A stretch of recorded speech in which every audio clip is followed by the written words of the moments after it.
নমস্কাৰ পুনৰবাৰ সকলোকে ডিজি ইনফো আসাম চেনেললৈ স্বাগতম জনালোঁ। ইতিমধ্যে নতুন বছৰ আহি গৈছে। আপোনালোকৰ কাৰণে মুখ্যমন্ত্ৰী এটা ভাল উপহাৰ দিলে যে এইবাৰ অৰুণোদয় ৮,০০০ টকা আপোনালোকক প্ৰদান কৰিব। গতিকে আপোনালোকে সেই ৮,০০০ টকা কেতিয়া প্ৰদান কৰিব আৰু কেনেদৰে আপোনালোকে লাভ কৰিব, কোনে কোনে লাভ কৰিব সেই বিষয়ে আজি আপোনালোকক জনাম। তাৰপিছত যদি আপোনালোকে এতিয়ালৈকে অৰুণোদয় টকা লাভ কৰা নাই যিসকলে বা নতুনকৈ যদি আবেদন কৰিব বিচাৰে তেতিয়াহ'লে আপোনালোকে কি কৰিব লাগিব, কেনেদৰে নতুনকৈ আবেদন কৰিব আৰু যিখিনি মানুহে টকা পোৱা নাই আপোনালোকে সেই মানুহখিনি কি কৰিব লাগিব, আপোনালোকে কি কৰিব সেই বিষয়ে আপোনালোকক জনাম। গতিকে আপোনালোকে ভিডিঅ'টো সম্পূৰ্ণকৈ চাই থাকিব আৰু যদি আপোনালোকে নতুনকৈ চাই আছে তেতিয়াহ'লে চেনেলটো ছাবস্ক্ৰাইব কৰি ভিডিঅ'টো লাইক আৰু এটা শ্বেয়াৰ কৰি দিব।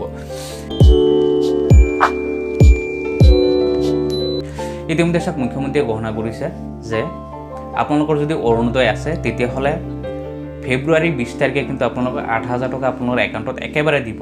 যেটো জানুৱাৰী 10 তাৰিখে যেটো টকা প্ৰদান কৰিব লাগে এই মাহত, কিন্তু এই মাহত টকা আপোনালোকৰ একাউণ্টত নিদিয়ে বা সেইটো অৰুণোদয় টকা আপোনালোকে লাভ নকৰে, কিন্তু আপোনালোকৰ একেবাৰে টকা দিব ফেব্ৰুৱাৰী 20 তাৰিখে ৮,০০০ টকা, যাতে আপোনালোকে বিহু আপোনালোকে ভালকৈ পালন কৰিব পাৰে। জানুৱাৰী, ফেব্ৰুৱাৰী, মাৰ্চ, এপ্ৰিল, মে তেনে 3 বা 4 মাহৰ বা 5 মাহৰ টকা একেলগত কিন্তু আপোনালোকৰ একাউণ্টত দি দিব, যাতে আপোনালোকে ভালকৈ বিহু কৰিব পাৰে।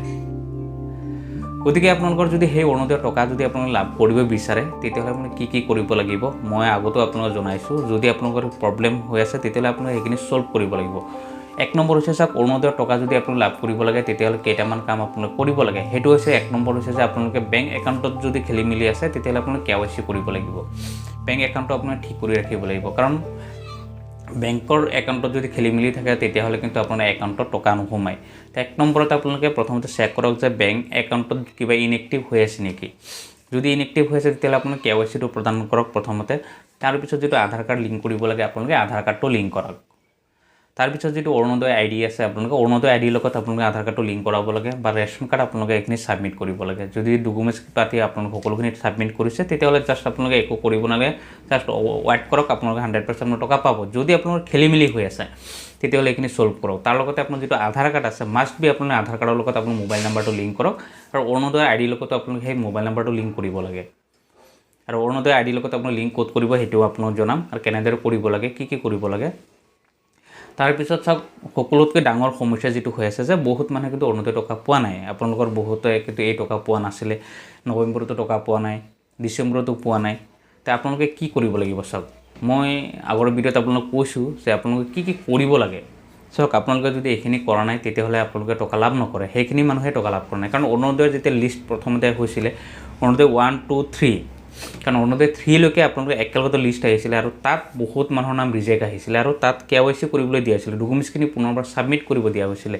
যেনেদৰে চাওক, আপোনালোকৰ যদি অৰুণোদয়ৰ টকা আপোনালোকে পাই আছিলে, লিষ্টত নাম আহিছিলে, তেতিয়াহ'লে আপোনাৰ ডকুমেণ্টছ ছাবমিট কৰিব লগা হ'ল। যেনেদৰে আপোনাৰ ৰেচন কাৰ্ড, আধাৰ কাৰ্ড, বাকী ডকুমেণ্টছ আপোনালোকে ছাবমিট কৰিব লগা হৈছিল। যদি কিবা কাৰণে আপোনালোক থাকি গৈছে যে আপোনালোকে এতিয়ালৈকে ডকুমেণ্টছ ছাবমিট কৰা নাই তেতিয়াহ'লে আপোনালোকে এতিয়াও ডকুমেণ্টছ ছাবমিট কৰিব লাগিব।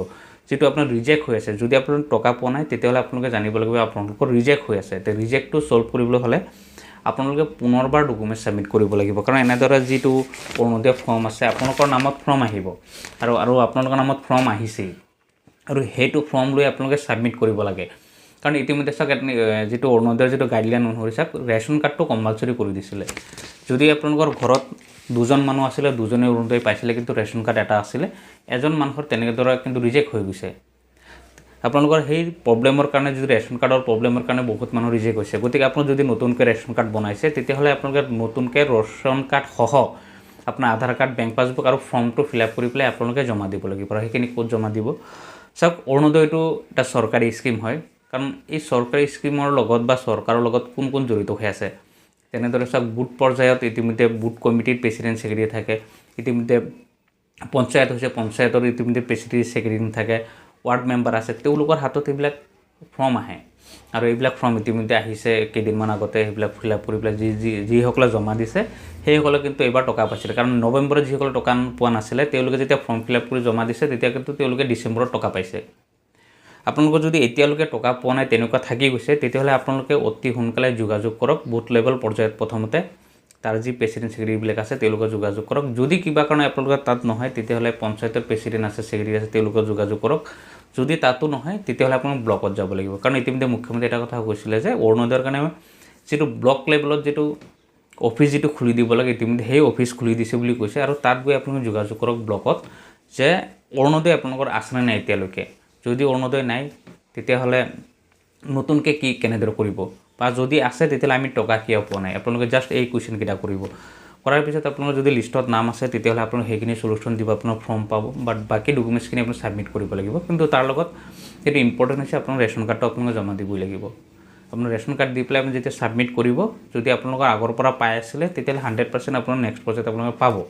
গতিকে আপোনাৰ সোনকালে আপোনালোকে এইখিনি কাম কৰক। যেতিয়া অৰুণোদয়ৰ যিটো 8,000 টকা দিব ফেব্ৰুৱাৰী মাহত যদি সেইটো লাভ কৰিব বিচাৰে তেতিয়াহ'লে আপোনালোকে প্ৰথমতে আপোনাৰ ডকুমেণ্টছখিনি ছাবমিট কৰক।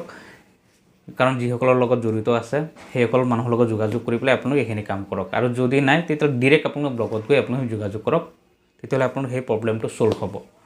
তাৰপিছত চাওক আপোনালোকে নতুনকৈ কেনেদৰে আবেদন কৰিব। কাৰণ চাওক ইতিমধ্যে অৰুণোদয়ৰ ফৰ্ম মাজে মাজে আহে, যেনেকৈ ডিষ্ট্ৰিক্ট ৱাইজ হওক, সমষ্টি ৱাইজ হওক, বা পঞ্চায়ত ৱাইজ হওক, বা ৱাৰ্ড ৱাইজ হওক ফৰ্মবিলাক আহে। সেই ফৰ্মবিলাক আহে চাওক, মই আগতে কৈছোঁ যিহেতু চৰকাৰী স্কিম, চৰকাৰৰ লগত কোন জড়িত হৈ আছে, যিবিলাক কৰ্মচাৰী বা যিসকল কৰ্মকৰ্তা আছে চাওক, তাত বুথ লেভেলৰ প্ৰেচিডেণ্ট ছেক্ৰেটাৰীৰ কথা মই কৈছোঁ, পঞ্চায়তৰ বডি আছে, পঞ্চায়তৰ বডিত এইবিলাক ফৰ্ম আহে, যেনেকৈ এটা ৱাৰ্ডত 10টা 20টা ফৰ্ম আহে। আপোনালোকে তেওঁলোকৰ লগতহে যোগাযোগ কৰিব লাগিব। যোগাযোগ কৰি পেলাই আপোনালোকে কণ্টেক্ট কৰি ৰাখিব লাগিব যে ফৰ্ম যেতিয়া আহে আমাক দিব লাগিব। আজিৰ পৰা প্ৰায় 15-20 দিন আগতেও ফৰ্ম আহিছিলে। কিছুমান ডিষ্ট্ৰিক্ট চাওক ডিষ্ট্ৰিক্ট ৱাইজ বেলেগ বেলেগ আহে, বা সমষ্টি ৱাইজ বেলেগ আহে। হয়তো এখন ডিষ্ট্ৰিক্টত এতিয়া আহিছে বা বেলেগ ডিষ্ট্ৰিক্টত নাহিবও পাৰে, বা এইখন সমষ্টিত দিছে যদি বেলেগ সমষ্টিত নিদিয়ে। ছেম এইদৰে পঞ্চায়ত ৱাইজো বেলেগ বেলেগ কৰি দিয়ে। কিছুমান পঞ্চায়তত দিয়ে, কিছুমান পঞ্চায়ত নিদিয়ে। গতিকে আপোনালোকে সেইবিলাক যোগাযোগ কৰি ৰাখিব লাগিব। কাৰণ এই কেইদিনৰ ভিতৰত আকৌ নতুনকৈ ফৰ্ম আহিব। যিসকল কৰ্মকৰ্তা আছে তেওঁলোকৰ জৰিয়তে এইবিলাক ফৰ্ম আহে বেছিভাগ। আৰু যিহেতু ৱাৰ্ড মেম্বাৰ বৰ্তমান সময়ত ৱাৰ্ড মেম্বাৰ আছে, তেওঁলোকৰ হাততো ফৰ্ম আহে। গতিকে আপোনালোকে প্ৰথমতে যোগাযোগ কৰি ৰাখক যিকেইজন মানুহ ইতিমধ্যে অৰুণোদয়ৰ লগত জড়িত হৈ আছিলে আগৰ পৰা, যিসকল বুথ পৰ্যায়ৰ যিবিলাক বুথ প্ৰেচিডেণ্ট ছেক্ৰেটাৰীবিলাক আছে, তেওঁলোকৰ হাতত প্ৰথমতে ফৰ্মবিলাক পাব। তেওঁলোকৰ হাততে বেছিকৈ ফৰ্ম থাকে। আপোনালোকে তেওঁলোকৰ লগত যোগাযোগ কৰি পেলাই যেতিয়া ফৰ্ম আহিব, 10-15 দিনৰ ভিতৰত কিন্তু ফৰ্ম আহিব, আপোনালোকে এইটো মনত ৰাখিব। যেতিয়া ফৰ্ম আহিব সেই ফৰ্মখিনি আপোনালোকে ফিল আপ কৰি ডকুমেণ্টছ সহ, কাৰণ ডকুমেণ্টছ আপোনালোকে কি দিব লাগিব, 1 নম্বৰ ৰেচন কাৰ্ড আপোনালোকে দিব লাগিব, Aadhaar card, bank passbook, voter ID। আপোনালোকে এই ডকুমেণ্টছ সহ আপোনালোকে পুনৰবাৰ ছাবমিট কৰিব লাগিব যদি আপোনালোকে ফৰ্ম পায়। যদি ছাবমিট কৰে তেতিয়াহ'লে 100% আপোনালোকে নতুনকৈ হ'লেও আপোনালোকে অৰুণোদয় লাভ কৰিব।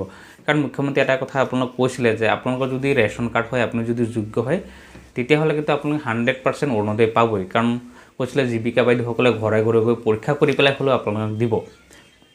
কিন্তু ছিষ্টেমবিলাক যিমানে কোৱা হয় ছিষ্টেমবিলাক তেনেকুৱা নাথাকে। গতিকে আপোনালোকৰ যদি অৰুণোদয় লাগে তেতিয়াহ'লে আপোনালোক বুথ পৰ্যায়ৰ যিসকল কৰ্মী আছে তেওঁলোকৰ লগত যোগাযোগ কৰি পেলাই আপোনালোকে সেইখিনি ফৰ্ম কেতিয়া আহে সেইখিনি আপোনালোকে খবৰ ৰাখি পেলাই আপোনালোকে ফৰ্মখিনি কালেক্ট কৰি পেলাই আপোনালোকে জমা দিব।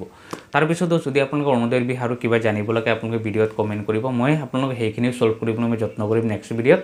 ধন্যবাদ।